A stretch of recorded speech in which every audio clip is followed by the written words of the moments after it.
Hello and welcome to Legislative Report. I'm State Representative Mike Reese. I represent the 59th District in Westmoreland County, and I'm joined by three other State House members who represent the county as well.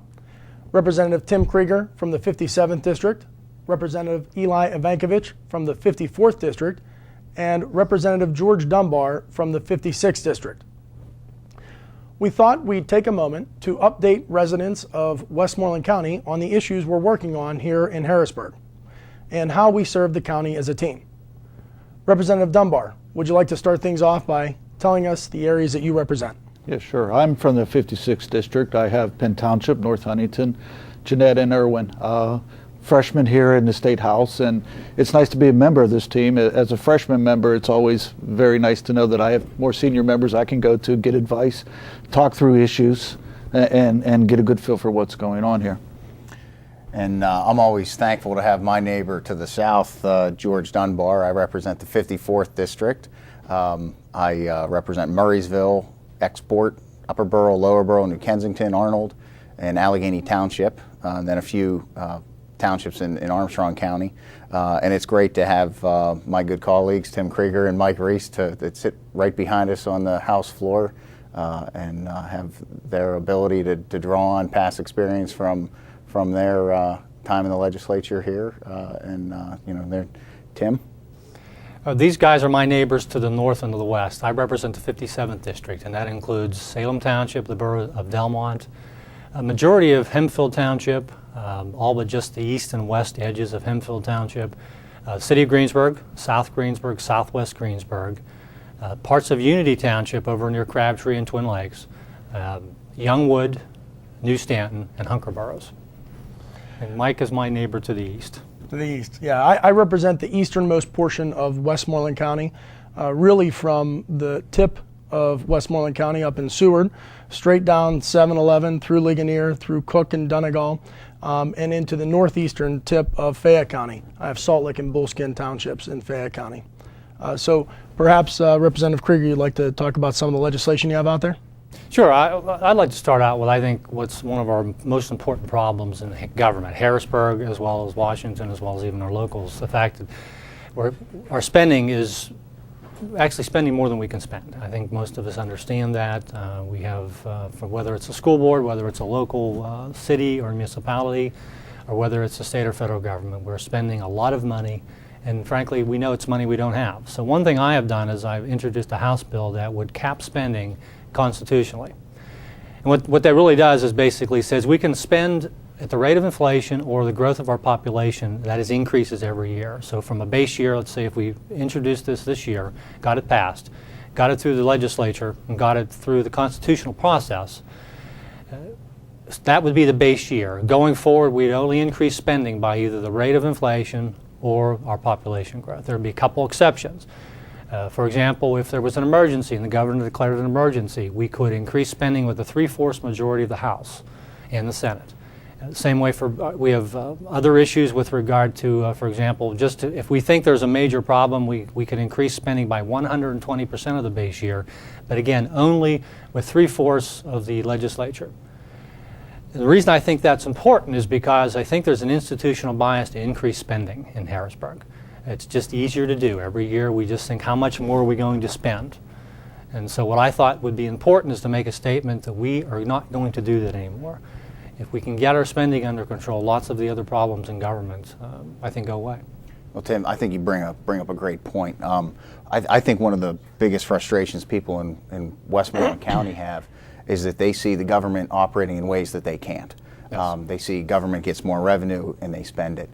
They see the fact that government, public sector employees have very large pension plans that, generally speaking, don't mimic those types of pension plans that we see at the companies that we may have worked for before we came here, or that our neighbors work in. And that's why one of the reasons why I drafted House Bill 2200, which begins, in my opinion, to start to address the pension crisis we have here in the Commonwealth.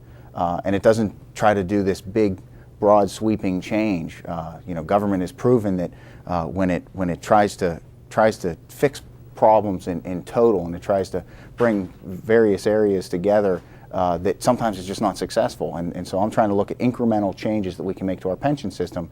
And specifically what House Bill 2200 does is it does what most private companies did, which is they recognize that their pension obligations outpace their ability to pay.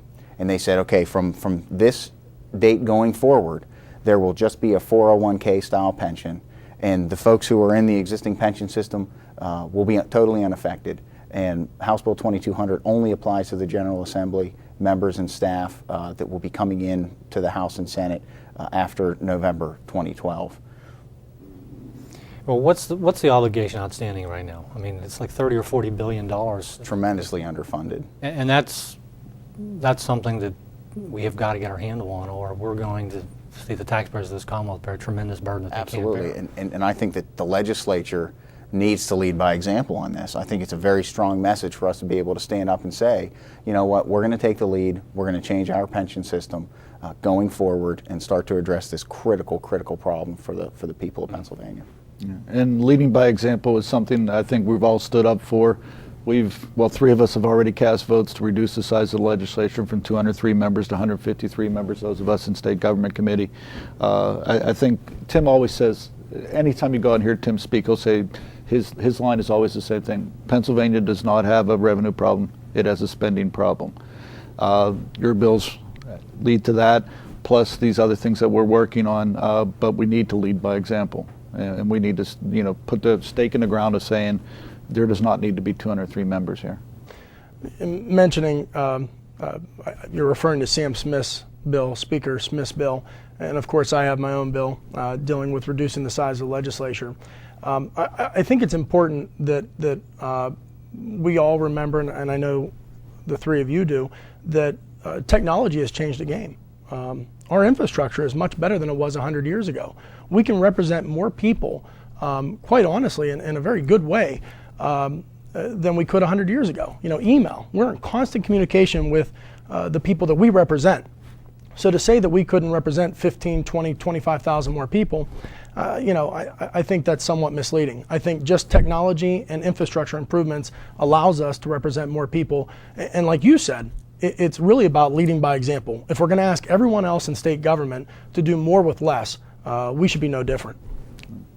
And the funny thing is, as we sit here talking about this, for everybody else to understand, we go through these discussions all the time.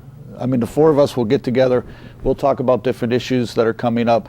And the one nice thing of being from a delegation with a lot of like-minded individuals, although we don't agree on everything, Mike is on education, Tim on judiciary, Eli on ER&E, energy and resources, me on finance. We all bring a specialty, and we all can bring it to each other to discuss it and work as a team together. So that's one nice thing about being in a nice little delegation now. Absolutely. One of the things that I've found to be particularly useful is the fact that we all come from different backgrounds. We all brought something different to the table to begin with. We can't underscore that enough. With George's experience as an accountant, myself in large manufacturing, Tim as an attorney, and the vast experience that Mike brings in education and with things at the county level, I find myself relying on you guys all the time to answer questions and learn. Mike, don't you have a bill out too? Is there a bill, the smart meter bill, you want to talk about? Yeah, I mean, I think this would be a good time to talk about my smart meter legislation. It looks like it's actually going to be in front of the committee in the beginning part of May. Consumer Affairs is going to have a hearing on it, and the Chairman Godshaw has agreed to do so, and I certainly appreciate that. My bill is very straightforward. All of us believe in limited government, and before any of us were here, Act 129 was passed into law. And buried in Act 129 was something that I find very concerning, and that's a government mandate to move towards smart meters. Now look, I would argue that smart meters, great technology. I see no problem with people investing in smart meters and having them on their homes and using them as a tool to manage their own utilities. That said, having it as a government mandate is a different thing. And simply put, my bill would eliminate the government mandate to move towards smart meters. That's my one bill, and I think that's very important. And then the second partner bill on that is if someone chooses to have a smart meter And there's a tremendous amount of information that can be gathered from those devices. The companies that are collecting the information are not allowed to give that information off to a third party without the consent of the consumer. So really it's two bills, and I'm hoping that they both get a chance on the House floor. I think Mike brings up a great point. Getting government out of the way, having a redefined role of state government, and if you think back on some of the things that we've done in the last year, I think we can say that we've really begun to work on that. And the second I saw the smart meter bill, Mike, I jumped on as a co-sponsor. If you think about some of the things we did with the sprinkler mandate, repealing that, the budget that cut over $1 billion out of state spending and cut spending from one year to the next for the first time in 30 years. And you think about the way that we're trying to make our state have a more appropriate role in the lives of Pennsylvanians. I think it's proud work, and I think that I look forward to continuing it, and I think that smart meter bill is a great bill. And jumping back to what Representative Krieger kicked off with, I personally believe good government is limited government, and I think that if we look back just 10 years ago, if we would have increased spending just at the rate of inflation, we would have had a surplus. We wouldn't have been deficit spending. So I think that's very important to note that, again, like Tim constantly says, we don't have a revenue problem, we have a spending problem. State government supports many important programs. Just they can't get a blank check. Well, let me follow up a little bit and take on Mike's comments, and I think this is something we've all agreed on, we've all been very frustrated about it, and that is the pace of welfare reform. It is difficult because of the makeup of the House to get anything very substantive done, because we have, about 60 of our members in the Philadelphia area. Yeah. It gets very difficult to get things done. I know we've all talked about this, and we've all shared that frustration. I mean, I think all of us would say that we need drug testing for welfare benefits. It seems to be a straightforward, common sense approach, but we don't seem to be able to get it done. And again, I know you share my frustration in that. Well, and I think that, to your point, Tim, one of the things that maybe people don't see is that you and I believe that there are those in our society, all of us, I believe that there are those in society we need to support. But clearly, there are three types of people in this world. There are those who can support themselves and do, and there are people who can't support themselves, and whether it's through no fault of their own or a short-term, long-term problem, and then there are the people who won't support themselves. And when we talk about welfare reforms, I believe all of us are talking about the waste, the fraud, and the abuse, and those who refuse to step up to the plate and provide for themselves.